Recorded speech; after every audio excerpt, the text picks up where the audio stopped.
Hello and welcome to Talkin Dota with Talk of the Nation. Happy post-election day to the half of you who are happy, and better luck next time to the half of you who are unhappy. With that out of the way, today we are going to be looking at a game that was a bit more even than our presidential race last night, in that I'm not even going to pretend like that joke was any good. It was a bad joke. But anyhow, this is an actually pretty even game of Dota, which is a rarity because most games of Dota devolve into a stomp one way or the other just because of the way Dota itself is designed. Generally, when one team starts to build an advantage, it's able to carry the momentum from that advantage into the end game. But this game was different, as you'll see, probably because of the way that the teams were constructed. We had one really strong hero on one side and one really strong hero on the other side who were able to kind of cancel each other out. But without further ado, the Radiant is the bad guy team in this scenario. Ashe playing as the blue Centaur Warrunner. Things playing as teal Phantom Assassin. Ardes as the purple Magnus. Zorg as Lina yellow, and Aggro as orange, the lone druid. They were the team that went up against our team, the Dire. The good guys, Rules as drow ranger. A big smush of symbols. I have no idea what this means. It's maybe some kind of complicated algorithm as Undying. All things considered as Jakiro. Car Talk as Omni Knight. And yours truly, Talk of the Nation, playing as Silencer. So without further ado, let's get this show on the road. We just ended a pause. Everyone's back and playing. Folks, you'll have the whole seat this game, but you only need the edge of it. Our lanes are kind of goofy. This was a random draft game. For those of you who don't know, random draft, the game spits out a pool of 24 heroes. 30 seconds to battle. And then the two teams take turns drafting. So the team who picks first gets to pick one, second pick team gets two, and so on and so forth, back and forth until you filled out the pool. This particular patch, the two really strong heroes that you always want to grab, no matter what, if you can, are Drow right here, and then Centaur right here. They're just both very strong, huge global presence. You can't go wrong by picking them. Bottom lane, as you can see, it's all things and myself. We're both ranged heroes going up, so we put together a dual ranged against another dual against two carries. Up top we have Undying and Omni Knight, so double melee. As far as double melees go, these guys are pretty solid because they really punish enemies for coming in close to them. They have a dual heal. They have Tombstone, they have Decay, just a lot of really strong abilities that will punish any heroes who try to go in. And because they're facing against Magnetar and Centaur, there's just going to be a lot of action in this lane because of how close the heroes need to get to each other to do any harass. So most of the action in this game happens top lane. Mid, we've got a Lina against Drow. Lina has elected to go gloves first. Her item build in this game is not ideal at all. It's not optimal. She decides that she's going to try to be like a right-click Lina. I can see why, maybe, because her passive... You can see even taking a point in her passive rather than Dragon Slave. Don't do this. Early game, Drow has not much health. If you can even land two of your combo hits, that's a lot of damage done. And it's also locking her down, making her unable to last hit. But right now you can see they're both kind of auto-attacking. Drow has the upper hand, 4 last hits, 3 denies, making Lina have a really difficult time. Down bot, Lone Druid is a great hero for Silencer to lane against because he's got this one spell that he can cast. It's on a really long cooldown, and then he picked up his passive instead of picking up his active just to get rid of the debuff. So he's going to be taking a lot of damage from my Curse of the Silent here. You see, up top is where the first of the action is going to happen. In about 15 seconds, we're going to see Centaur and Magnus decide to dive, and it's a lot of crazy fighting. The creep wave's already pretty far pushed up. They're falling back just so they don't eat any extra harass, while their creep wave is gone. But as you can see, they've managed to have the creep kind of waves pushed in their favor, in the favor of the Radiant. But they have a stun and another quasi-stun, and Shockwave does a decent amount of damage. It's been buffed to be a super long-range thing to harass with, too, so... And it's fairly cheap, man. I don't feel bad about throwing out a lot of Shockwaves early on. But again, so they see he's wasted his Soul Rip. Again, he took Soul Rip rather than Tombstone or Decay, and early Decay is great. Okay, you can see here they initiate after the stun happens. Stun, double edge. Again, the heal just so clutch in bringing himself around, but then Magnus pulls him back in, eats a lot of creep attacks. He's running away with 2 health right now, but look, he's just barely able to outlast him. He's able to throw a purification down. Undying comes up to clean up the first blood. Meanwhile, things are looking pretty dire for Centaur, but he mana potioned himself up. He's just fine. Meanwhile, we're just playing really sloppy here. I'm like, wait a minute, we can probably kill Lone Druid. Lone Druid's rushed a headdress, and this is the only item he's going to have for a while. He's got a naked bear, which really limits what that bear can do. And that bear is so strong early game. When it's got 1,400 health or more, that's much more than any hero's going to have. He's got a decent amount of armor to start off with. It's just such a big presence in the lane, but unfortunately for aggro, he has a lot of trouble microing, and just ends up taking a ton of damage onto his druid. Top again, there's going to be a little bit more action, just because back and forth they're able to trade it because there's 2 heals for the dire side. Kartok and Undying both have a nice heal. And Double Edge, though, is a really spammable nuke, because it costs no mana, it's got an 8-second cooldown, so your only worry is that you're going to damage yourself. As you can see, he stacked a lot of regen, so he double edges, eats a tree, double edges, eats a tree, that kind of thing. Double edging is also great for grabbing a last hit, but it's a mini AoE, so if you can line it up to hit 2 heroes, great. I just managed to kill Lone Druid down here. Again, Lone Druid playing too far up, eating too much auto attack damage. And then there's nothing PA can really do, because she doesn't want to dive that far with 2 heroes being able to auto-attack her. Again, also, just the very presence of drow is making our auto-attacks better. The auto-attacked range of the ranged heroes bottom lane, because we get a percentage of her agility, which has a bonkers growth, slapped onto our damage. As you can see, she's leveling up precision over everything else, pretty much. I mean, she's got 2 in Frost Arrows, maybe just 1 in Frost Arrows. 1 in Silence makes sense. You want to make sure that Zorg can't combo onto you fully. Zorg here, again, he rushes a really fast Vanguard. It doesn't do anything for you as Alina, just because your base HP is already going to be so garbage. That damage block isn't really going to help you out, because if you're playing Lina right, you're not really going to be in a position where you're eating a lot of right clicks. Again, just tons of fighting up top. They're in the shadow of their tower, so they know Magnus isn't going to go in, or should not dive in.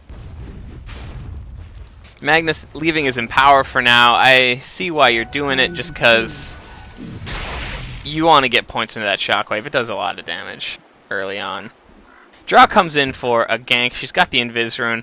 Right now the only one to gank is aggro. His bear died. He has to wait to bring it back. He left his bear out, let it get harassed down. Right now we don't have the patience for this gank very well. It still works, but it's not perfect at all.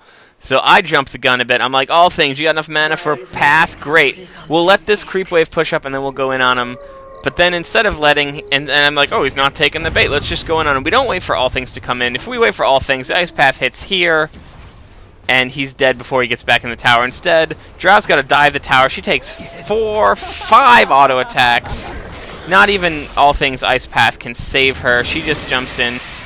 What do I like to see right here, though, is Drow, you know you're dead. Throw a couple auto attacks out onto this PA. Just help me and all things kill her. Instead, PA is going to get away. Bad luck to miss that Ice Path. Meanwhile, top lane, Undying finally goes down. Again, pretty aggressive dives by these 2 quadrupeds here, but they're kind of built to dive. They're both kind of tanky strength heroes who have good strength gain, good HP gain, and don't have too much to fear from diving. All things in a little bit of trouble here. You can see good items in his stash. Just picking up another set of wards. Our wards are only about 30 seconds dead, so he's pretty quick on his ward rebuy. Of course, as soon as I go away from him, Magnus with a dive. Again, he just runs up and throws down a shockwave, because Kartok was waiting to get enough mana to heal himself. In the end, Arda sees this opportunity and takes it. All Things and I are super lucky this lane that we don't get more jacked up in a much bigger way, because we're playing against 2 heroes who should really be taking advantage of the fact that we are squishy intelligence hero. So the Chikira is actually pretty damn tanky. He's got a really good strength growth. And you can see that big HP pool helped him survive eating this ult from Lina. But again, you have to remember that even though it says this ult is doing 450, you got to subtract 25% from that. So it's doing 112 less damage than you think it would do. Also, PA fairly able to ignore my Curse of the Silent fairly well. She's got such a cheap nuke in the form of Stifling Dagger that she doesn't really have to worry about me throwing it down. Glaives of Wisdom, I wish I had picked up one point in this a little earlier. I had thought that it was retroactive, like Fleshy, but it is not. You have to have a point in Glaives before you can start stealing intelligence. More action's going to be happening top lane. Or it could be, they could go on Ashe, but Ashe is super tanky now. He's got Tranquil Boots, which is already regen, plus another Ring of Regen. He's regenerating 6.5 HP right now. Drow's coming up to check the rune. She won't find anything. It's 30 seconds past. Pretty much, you're not going to grab a rune if you check that late. 3 heroes mid. Drow's going to come up maybe to try and gank, but Ashe playing really conservatively, hugging right by his tower. There's not much we're going to do to be able to kill him. Rules does not let that stop her. They go in for a huge dive, and not knowing that, coming from the river, a turnaround. Centaur's really unlucky in his ults this game. I don't think his ults ever actually enable him to catch anyone. I'm throwing in an ult from bottom just to make sure no stuns follow it up. But then they're going to run into a Lina stun. Lina's going to get one there. She's going to throw out her combo. Now you can see she's attacking really fast. Her attack speed's increased highly, but she's only hitting for 73, so she's not doing all that much damage in the grand scheme of things. She's much better off had she maxed out her nukes. Instead, though, her stun does a pitiful 90 damage. And again, remember, you're taking away 25% of that damage, so it's really just a scratch. It's not going to do anything. It's only good for the stun. But it scales pretty well. It jumps up in that damage. Here again, we're going to go in on Orange. He gets the entangle on me, but we're going to chase him down. A nice slow here. Oh, I guess he'll live to fight another day here. There's another kill I get on him where I throw a glaive and it travels like 600 meters. Again, action top. The action never really stops top this game, just because, for whatever reason, we keep on fighting each other up in this lane. Again, we shouldn't have all 3 here unless we're going to push, because otherwise Drow's better off getting farm elsewhere. Again, also we might want to defend here. And you can see Drow's porting back like a good girl. And also, porting to a secondary tower so she doesn't eat a stun and just get killed right away. That's another thing that rookie players tend to do a lot, is like, my tower's in trouble, I'll port right on top of it. And then suddenly there's 3 heroes there. Porting to the tower only works if you know that 2 other people are going to be porting with you to back you up. If you're the only person TPing, suddenly you're going to get jacked up. Again, managed to miss a kill bottom lane, but it was Orange playing with about half health right here. And we catch him out with an Ice Path and some Glaives of Wisdom auto attack damage, and I steal 2 intelligence from him. Okay, we're going to have a nice gank coming in. 4 on 2, this should go really well. Double damage Drow, you don't want to mess with that. These 2 should be toast. Again, no tombstone to throw down, so our team fight presence is just much mitigated. So they get an easy kill onto Centaur, but then, bam, we ignore Magnus, he comes and owns me. I ported up there when I had half health, which is a terrible idea. Right here you're going to see the world's biggest balls on Drow Ranger. She eats Magnetar ult and a shockwave. She just stands her ground, escapes with 18 HP. She goes down to 2 for some reason. I don't know if the Soul Rip bugged out and stole health from her, but she left that fight with 18. Right now, though, Orange and Teal, PA and Lone Druid managed to push down this bottom tower. So that's going to be some much-needed gold for Orange. But he kind of neglects, in fact, there's no kinda about it. He pretty much entirely neglects to put any items on his bear. As Lone Druid, your bear is part of what makes you so strong. Even just like an orb of venom is going to help you chase so much. And he's also carrying a lot of potions because that's what he does to heal his bear. Even though it sucks to be without your bear, if your bear eats a lot of damage, either think about just eating that cooldown, casting again, or send your bear back to the fountain and then smush Q, hit it there. So we can see Pink here is going to be caught out. There's a big gank coming in. I come in and try to save her. This team fight's just incredibly sloppy. No one really dies, but at the same time, like, we don't kill anyone. So somehow Drow lives. Clutch heal coming in from Kartok. Good TP timing. We're chasing down blue. Suddenly I'm like, oh no, I'm going to die. Once again, Kartok's got my back. Throws down the ulti. There's nothing much that PA can do. The only person to die is probably Orange, just because he pushes too far. No, he gets away scot-free. The Ice Pass misses. So all in all, you can just see a lot of empty health bars up here, but no kills. So all of the thrill of a team fight with none of the bothersome things like dying and respawning. A good time is had by all. You can see popping his potions on his lone druid, on his bear rather, send your bear back to base. Another thing you can see is Orange ignoring his ult. True Form's going to give you a lot more health. It's going to let you live a lot longer, especially since you don't seem to be building towards making your ranged right click do. And then you can see he just resummons his bear for no good reason. Maybe it bugged out. Blue and purple basically hang out top lane the entire game, and so does Undying. They all just try to grab all the farm that they can. I've ported top lane for some reason. I'm not sure why. I'm like, hey, let's push it down. So you can see here, though, purple having a go. Again, super spammable, 7-second cooldown, 90 mana, 300 magic damage. You should be throwing out that shockwave whenever you can, especially look how big this range is. You should just be throwing it out whenever possible. His ult's back up as well, so he's feeling frisky. But he's going to get eaten up here. Actually, no, this is where the fight gets turned around. It's bad news for Drow. She goes in for a kill. We retreat. Undying and I retreat, and then Orange unwisely chases way too far. I'll catch him out with some glaive auto attacks. Another 2 intelligence stolen. I'm fortunate the stun whiffs, so I'm able to make it back. And by this time, Jakiro and Kartok swing in. The ult is dropped again. He only gets 1 stun off. He uses it to escape. So no harm, no foul. But the thing is, now that they've kind of nerfed the Centaur ult a little bit in that you can't cast it once per minute anymore, you have to be a little more thoughtful about when you blow your ult at low levels. Once again, it becomes kind of mindless. Press R whenever the hell you feel about it once you hit level 16, just because you only have to wait a minute, and a minute goes by lickety-split in Dota.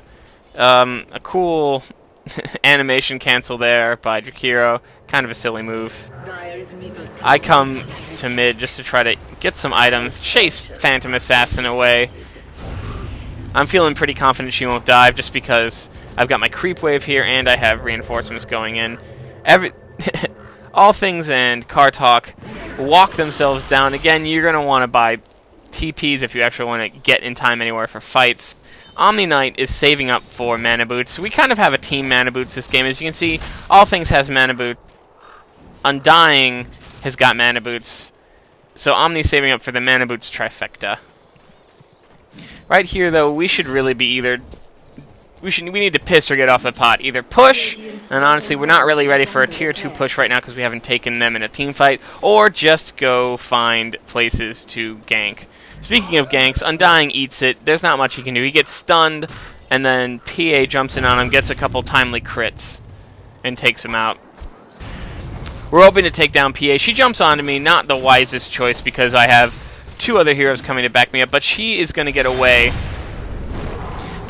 And then reinforcements from Zorg. The full combo goes in on Drow, and then she's able to auto-attack down Omni Knight. All Things giving himself some cover of that icy path just so he can make it up the ramp without getting ganked by 4. But again, 4 top, Orange is bottom. He's trying to make up for lost time. As you can see, he's died 4 times, has no kills to his name, isn't last sitting particularly well, so he just has no cash. He's sitting near the bottom, and pretty much you don't want one of your carries to be second to last in net worth.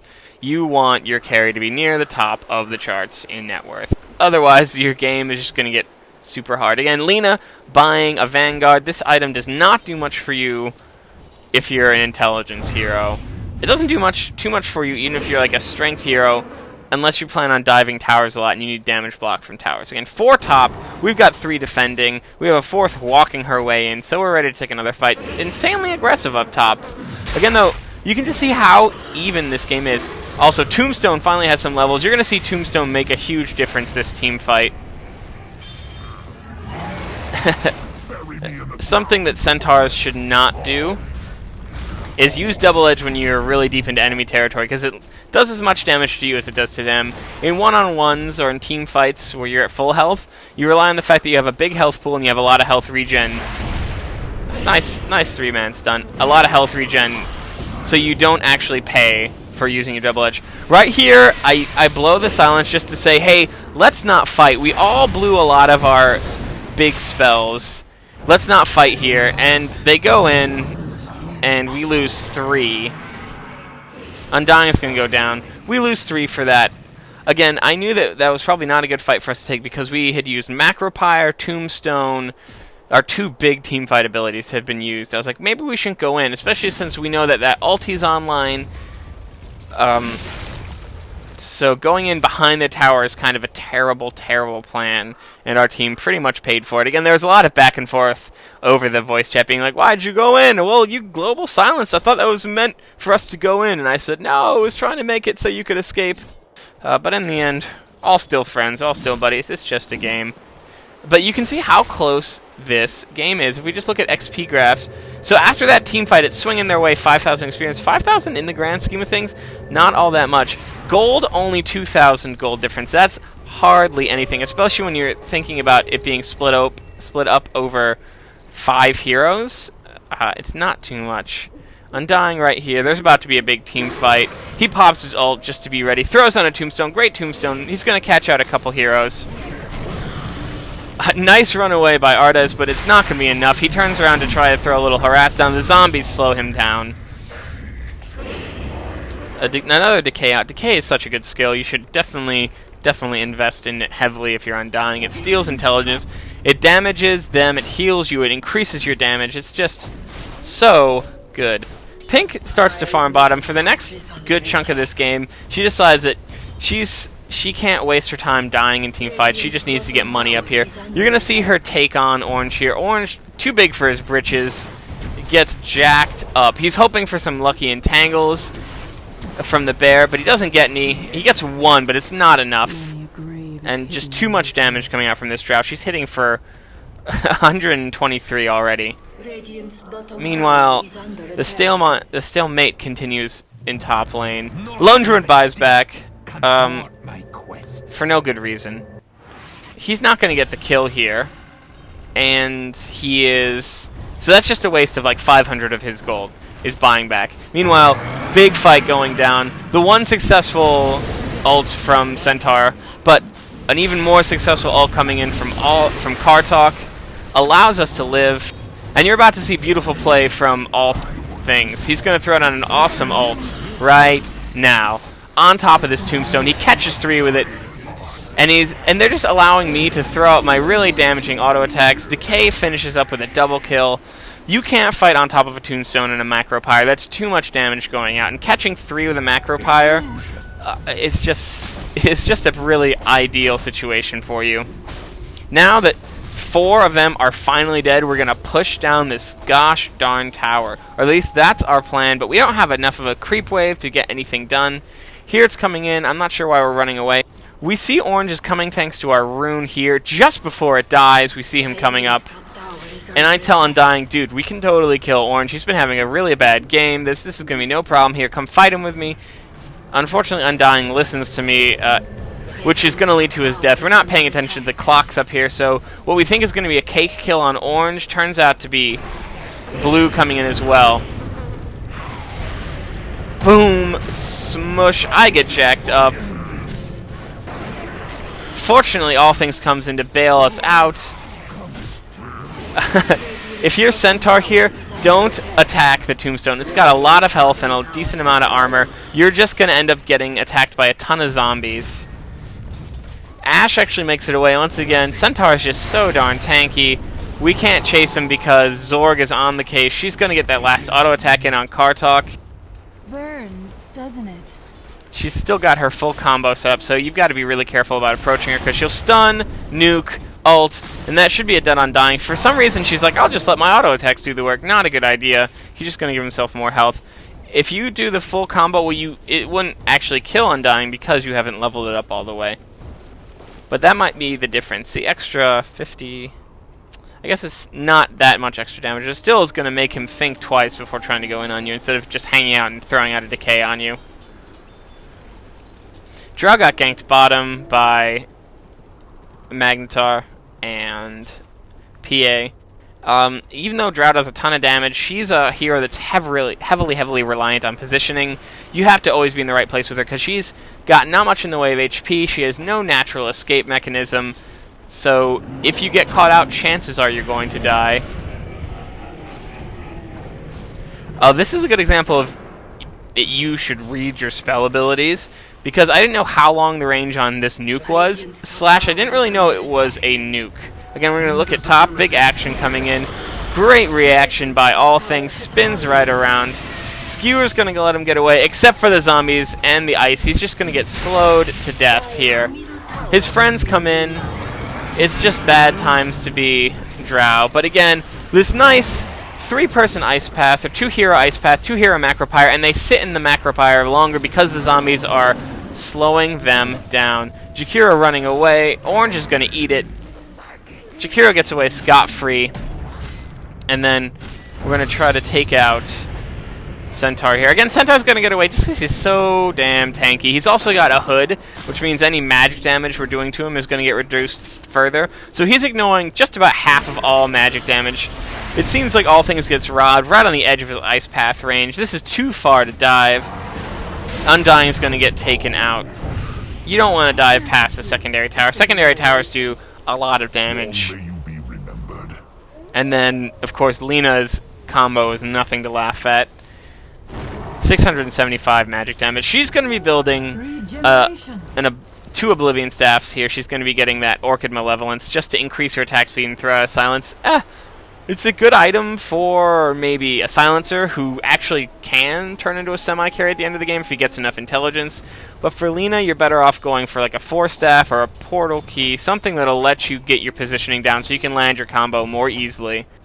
But again, this Lena is kind of a unique snowflake. She's doing her own build, which is okay, except don't get a Vanguard on Lena. That's not what you want to do.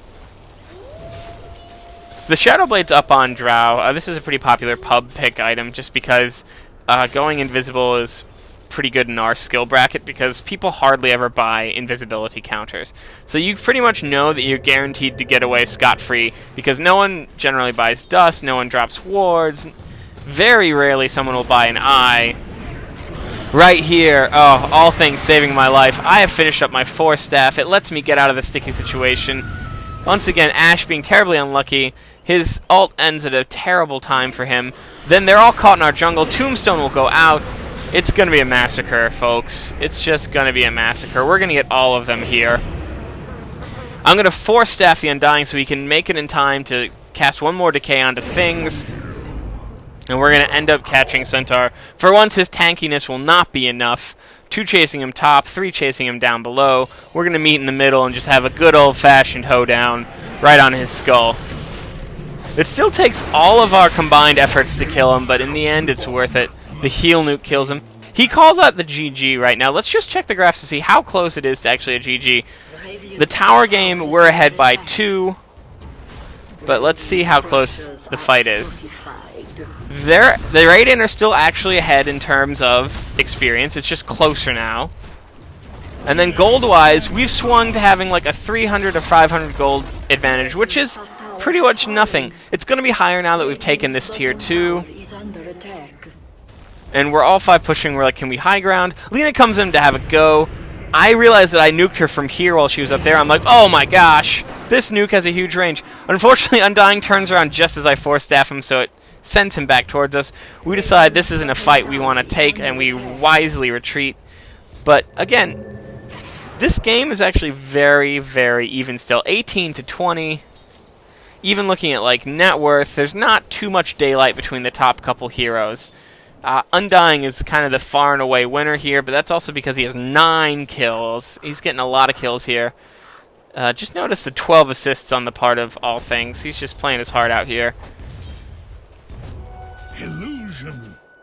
Yeah, drow is now starting to kind of live in the enemy jungle, which is a great thing to do. If you can jungle in their jungle and it's kind of downtime, there's no lanes for you to push, there's no ganks for you to take part in, go for it. Of course, there's a big fight top, but Zorg dives too far, is going to get taken out eventually. PA jumps in, but again, they're fighting on top of the tombstone and the macro pyre. It's just a recipe for disaster. I walk my slow self up here. At first, I don't teleport onto the tower because I'm afraid we're going to get owned. It turns out we'll be just fine. I could have teleported there pretty safely. Once again, just being near an enemy hero dying is going to steal some intelligence from you. So I've stolen 18 intelligence thus far, which is just such a boon to your mana pool and to your damage. You want to steal as much intelligence as you can if you're silent, so you want to be near as many kills as you can. Once again, though, obsession with top lane continues. We take a fight here, which is like, let's push it even more. Why not? Poor, lonely Omni Knight Illusion.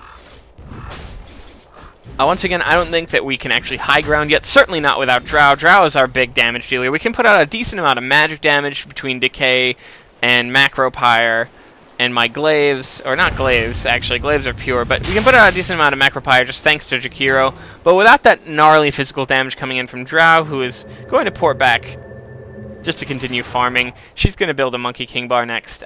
Good pickup when you're fighting against Phantom Assassin. Just because Phantom Assassin gets a 35% chance to ignore damage done to her, to ignore right clicks. And when you're Drow, and that's the majority of your damage is right clicks, you want to find some way to make that not happen. Again, a beautiful team fight. Magnus has just an awesome ult here, but he has no follow-up right onto an ult that catches all the people he was trying to kill. We're going to be just fine. There's going to be an ult and a mech, and suddenly we're fine. Unfortunately, I won't be fine because I get comboed down by Lina, but we take this fight.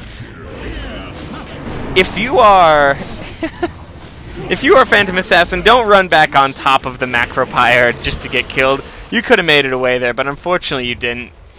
Drow hastes her Night Elven body over here to clean up the fight, ends it with a double kill. Basically a team wipe for 2. Yeah, we'd much rather lose Kartok and myself than Undying or Drow, or even All Things is getting some pretty gnarly farm here. As you can see, though, he popped that mech in his fight.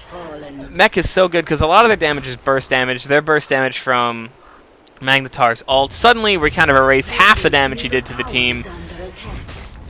Not to mention that timely ult from Kartok made it so we had a lot of HP regen and were immune to physical damage.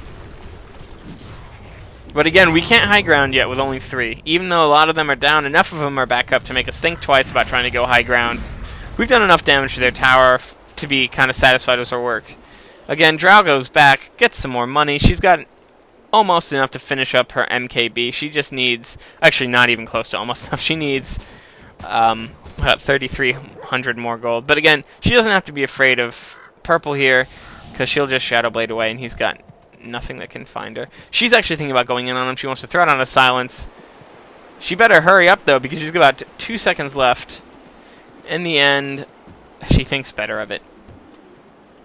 Again, though, just folks grabbing farm where they can, pushing some lanes. Lots of messing around in the jungle. Omni Knight comes and figures, hey, I'll help, but you're not going to be able to gank near their tower. You're gonna suddenly that advantage you had from being invisible is gone, so they're just going to push this lane because the wave's up and we should take this tower. You can see Jakiro with a pro Blink Dagger pickup. Generally wouldn't recommend a Blink Dagger on a Jakiro, but if you've got that much money, why not? It'll help you position, help you get some nice macro pyres off. Right here, I knew a gank was incoming. I told Undying, like, I'm going to silence and port out. You should do the same. You should try to port out. He throws down his ulti. No, there's no way he's getting away from a gank from 3 people. He would have been better off trying to just port out. He threw down his ult. In the old Dota, I think Undying ult gave you extra HP. In this one, it doesn't. But then, so All Things comes up top. He's like, let's defend top. Let's defend this tower. So I walk my slow way up here. We're waiting for reinforcements from Omni and Drow to come in. Things just, I don't know what she was thinking, but she pushes in way past where she should be going. Eats a lot of damage. Kartok manages to port him before the tower goes down. Orange is still hanging around, so we're going to try to get a pickup on someone here. The Degen are doing some serious work, but again, he doesn't catch Doesn't catch Zorg, but then boom! Blink Dagger slows her with dual breath. She's going down.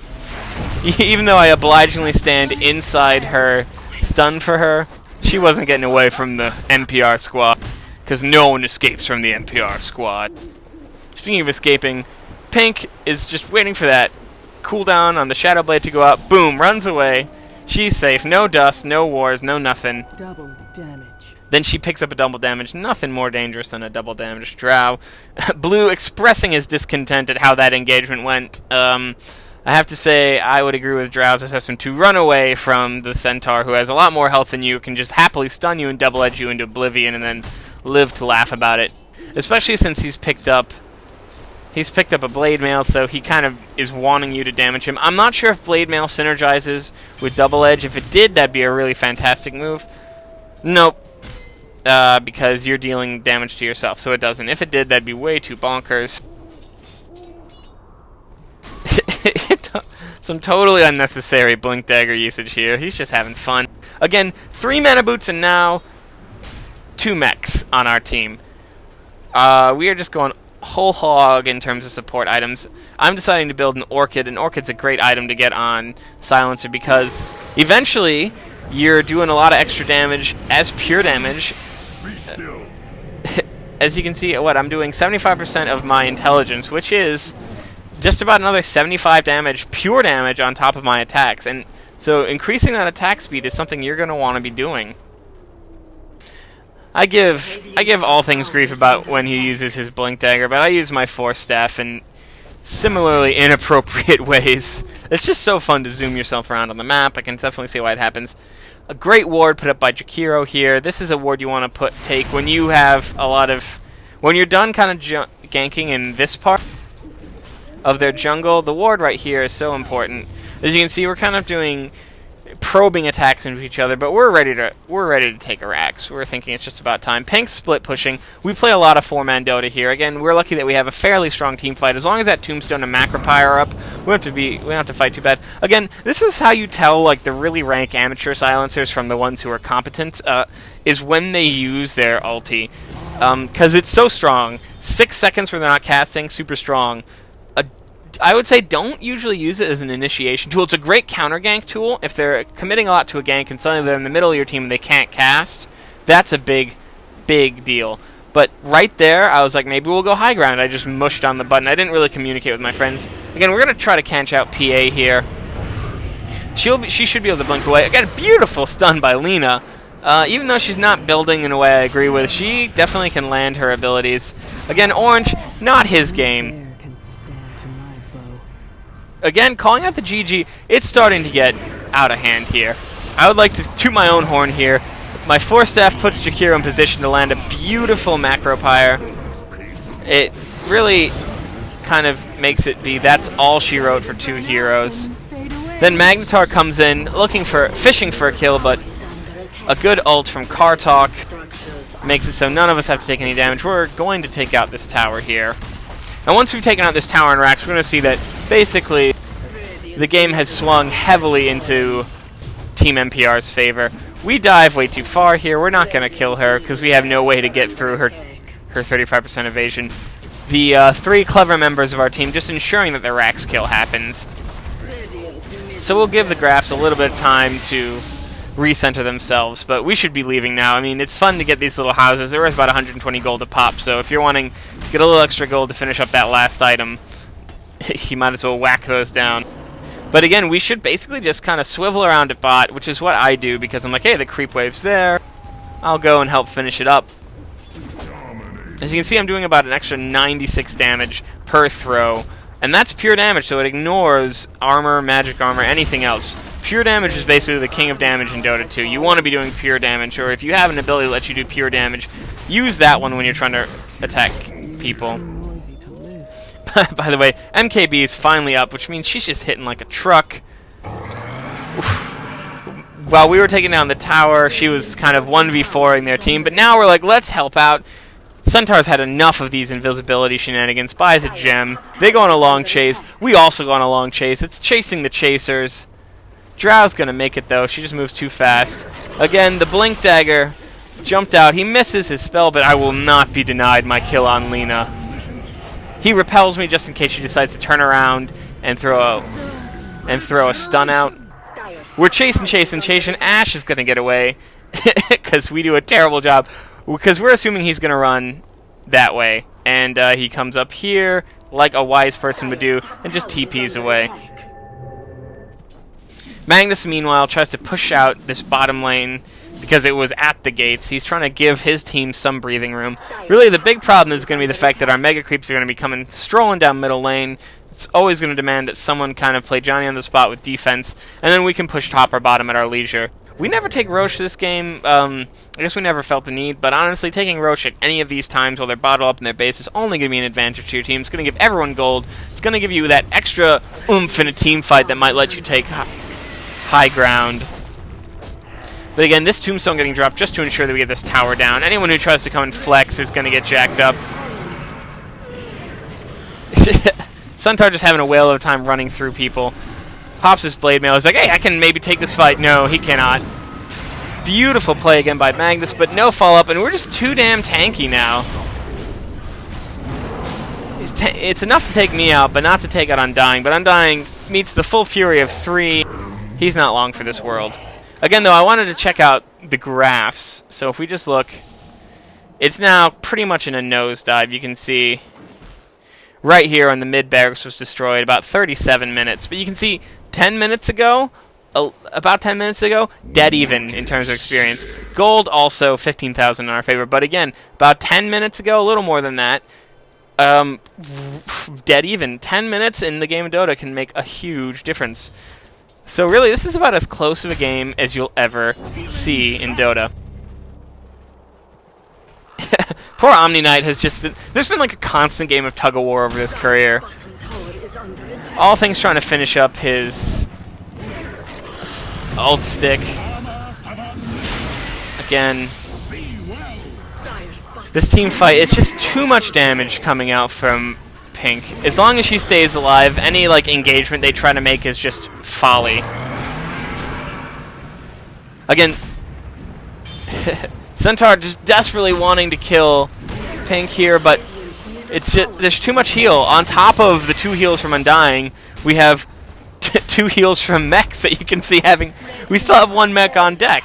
It's just too much regen, too much stayability from our team. Meanwhile, I'm just messing around bottom. This game's in the bag. Whenever you take 2 Raxes, you can kind of safely assume that short of some crazy all-in from the other team just to kill your throne, you're going to be fine. And they're obviously in no condition to do this, so our 3 tier 2s are still out. We have way too many enemies in their base for them to handle. At this point, the Ags is up too, so now he's doing 225 damage a second. Zorg valiantly coming out to fight, but gets silenced. She will not live long enough to do anything else. Just in case, just as insurance, repel on drow. Repel on drow is really all you need to make sure she doesn't get silenced, because there's not much right-clicking that's happening from their team. They're also sallying forth one at a time. Magnetar's ult's up, but I think, if I remember correctly, he misses it. It's a big shame. He pops it too early, and it just doesn't do anything for him. So a little fountain dive gaming. Oh no, this was the beautiful Magnetar ult he gets. But again, no kills here because of heals, because of ults, and then it gets turned around. There is no justice for this poor Magnetar. And while this fight's going on, our creeps are just wailing on their fountain. But I think that's about as close as a game you're going to see. Again, the end, the stats get inflated, but up until about the 38-minute mark, just about dead even. No one wants to see this. Thank you very much, and good night.